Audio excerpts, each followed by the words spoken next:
A state of emergency is declared in the U.S. city of Charlotte and the National Guard deployed amid a second night of riots over the fatal police shooting of a black civilian.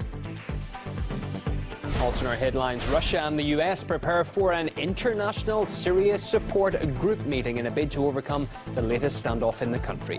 It follows a heated exchange between top diplomats at the UN Security Council. Also,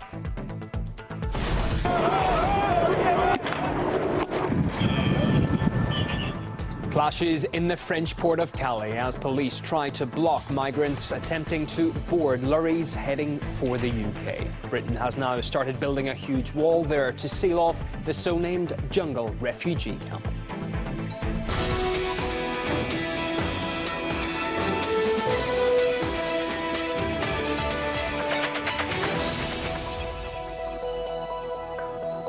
Just past midday here in the Russian capital this Thursday afternoon. My name's Ewan O'Neill and you're welcome to RT International. Our top story, a state of emergency has been declared in the U.S. city of Charlotte in North Carolina during a second night of rioting following Tuesday's fatal police shooting of a black man. The National Guard have been deployed. Riot police fired rubber bullets and tear gas at demonstrators. As police attempted to disperse the crowd, one person was shot. He is now in a critical condition. City authorities claim no officers were involved in the shooting, with other reports suggesting it was by another protester. Here's the incident on video coming up. A warning, the pictures are distressing.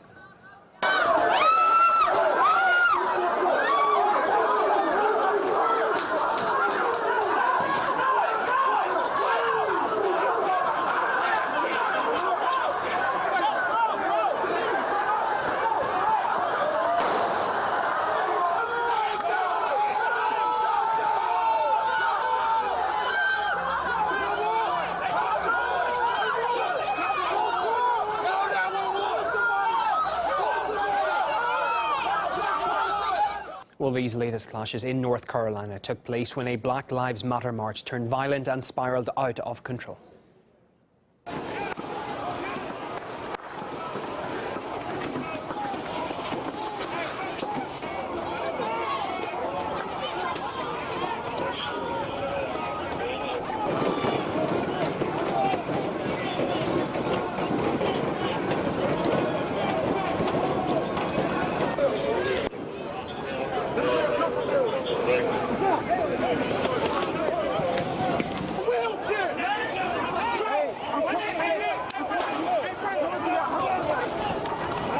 People were coming up from the epicenter to like trade and try on, and like they, I don't know, like just started throwing tear gas at us. What?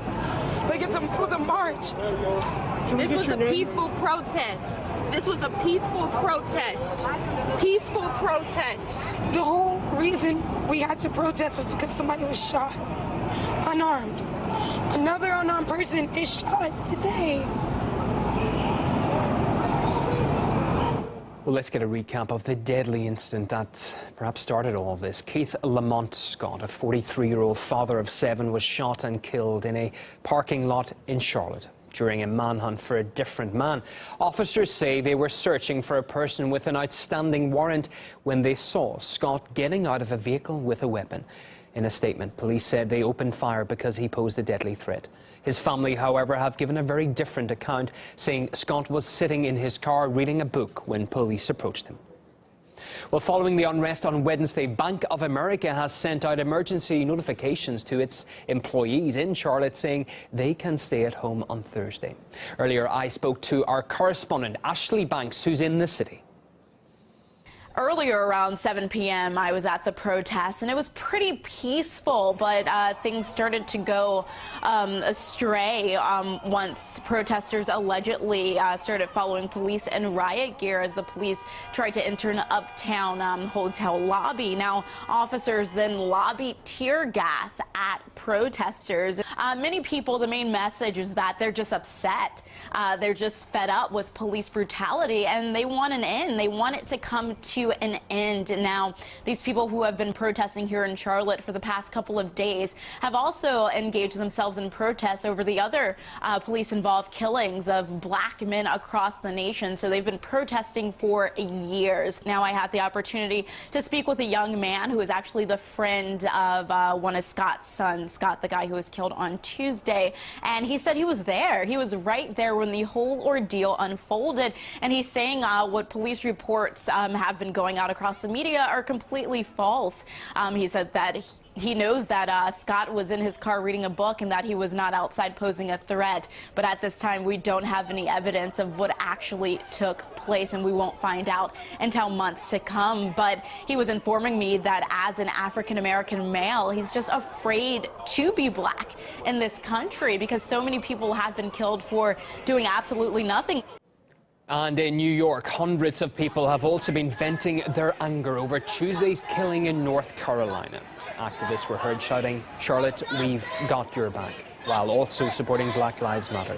Demonstrators gathered on Lower Manhattan's Union Square for the rally, with several arrests made when the protesters tried to block roads. Well, human rights activist Randy Short spoke to RT about the riots. He says tension is spreading. This is the first time what's been happening in Charlotte has made the national news.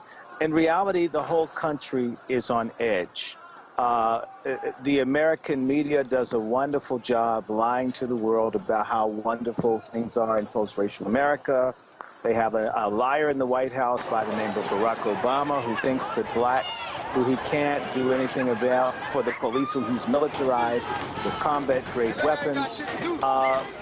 People don't know what to expect. If a policeman pulls up, I know a lot of people, are we going to die?